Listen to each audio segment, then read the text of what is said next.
Procureur Odilon, je prends ton avis autour de ce qui est en train de se passer. L'homme étant débouté de l'ensemble de ses moyens d'appel, normalement, Bill devait se retrouver dehors.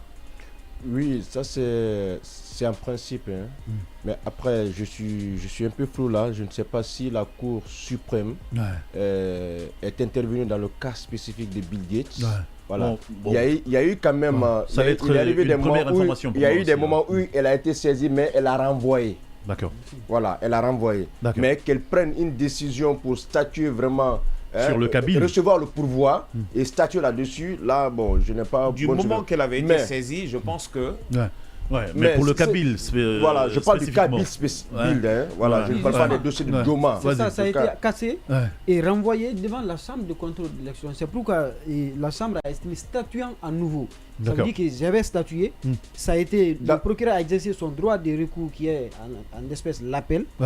Et cette Cour suprême, donc la Chambre a cassé, a renvoyé donc devant la Chambre encore pour qu'elle statue à nouveau. C'est pourquoi le juge dit statuant à nouveau. C'est statué en premier, à nouveau encore je statue.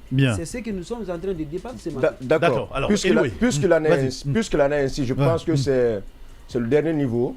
Voilà, c'est en plus la dernière décision. Et ce que j'aime dans la décision qui a été prise par la Chambre de contrôle, c'est quand elle dit, quand elle statue sur la libération immédiate. Voilà. Donc, Kamal, ce qui fâche est que on a retenu durant des mois pour rien. 17 des mois personnes. Quand même, Aujourd'hui, on parle du cas des cabinets SILA. Mais moi, je plains pour beaucoup de personnes. Il n'est pas le seul dans cette situation-là. En effet. Ça ne sert à rien pour un parquet de déclencher des poursuites contre des gens. Je pense au ministre Oye contre des gens et contre lesquels il n'a pas la moindre preuve. En effet. Et là, c'est révoltant, c'est inacceptable dans un pays. Donc aujourd'hui, on s'est dit Dieu merci. Voilà, si depuis le 5 septembre, après la création de la CRIEF, le 5 septembre surtout, où on a dit que la boussole, la justice sera la boussole. Là, on s'est plusieurs fois interrogé sur la nature de cette boussole-là. Moi, je pense que la justice commence à devenir vraiment la vraie boussole. Voilà, je ne le dis pas parce que je suis en train d'intervenir dans un média appelé Djoma qui appartient à un certain cabinet. Moi, on s'en fout, frère. Vas-y, on dit le droit. Il n'est pas le seul dans cette situation-là. Il y a beaucoup de Guinéens qui croupissent en prison aujourd'hui par le fait de la simple conviction ou bien par le fait du simple pouvoir que des personnes détiennent de façon éphémère aujourd'hui. Donc il faudrait que cela cesse. Des droits ont été violés. La justice guinéenne devient, à mon avis, une justice réparatrice maintenant là. Et vivement la libération de l'homme, parce qu'il n'est point question qu'on dise on attend sur cette procédure-là. Non. La Chambre de contrôle d'instruction s'est déjà prononcée. Libérez le monsieur qui rejoint sa famille, qui rejoint ses proches. Et maintenant, si vous avez d'autres choses à intenter contre lui, allez-y. Mais la décision elle est prise. Vraiment, il faut le libérer, qu'il rentre chez lui. Alors, question bête pour nous qui ne sont pas... Pour nous, les profanes, là. Est-ce que Ali Touré lui-même est indemne de toute poursuite en tant que procureur spécial? Besoin de comprendre. Il intervient au compte de l'État. D'accord. Voilà, il appartient là maintenant aux personnes qui Mais est-ce que ces vices, ces quelques vices, entre guillemets, lui sont reprimables? Vous savez, il faut distinguer la faute personnelle de la faute administrative.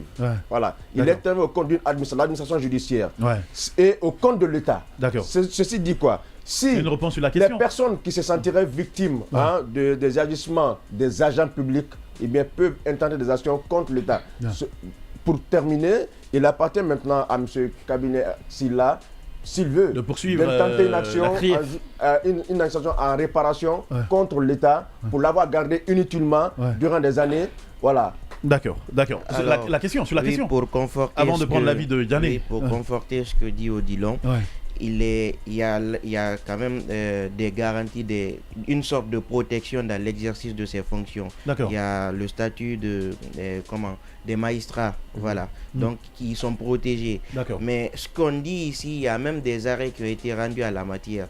Lorsqu'effectivement, dans une procédure judiciaire, vous êtes lésé, vous pouvez engager la responsabilité de l'État pour dysfonctionnement du service public de la justice. Il y a eu un cas, je crois, en 2000 combien en Guinée, un certain Boiro, ou je sais pas, Boubacar Bari. On a tellement étudié cette jurisprudence à l'université que finalement c'est ancré. Voilà, c'est ancré. Boubacar Bari, où on a engagé la responsabilité de l'État pour dysfonctionnement du service public de la justice, et ils ont payé des indemnités à ce monsieur. C'est-à-dire, aujourd'hui, dans le cas de monsieur Bill Gates, c'est 17 mois de détention, c'est beaucoup. Aujourd'hui, après tout, s'il est blanchi, il peut intenter une action en justice contre l'État pour dysfonctionnement du service public de la justice. Frère, il est déjà blanchi. Voilà. On a combien de fois débattu de cela ici. Le gars a déjà bénéficié d'un non-lieu. Mais bon, anyway.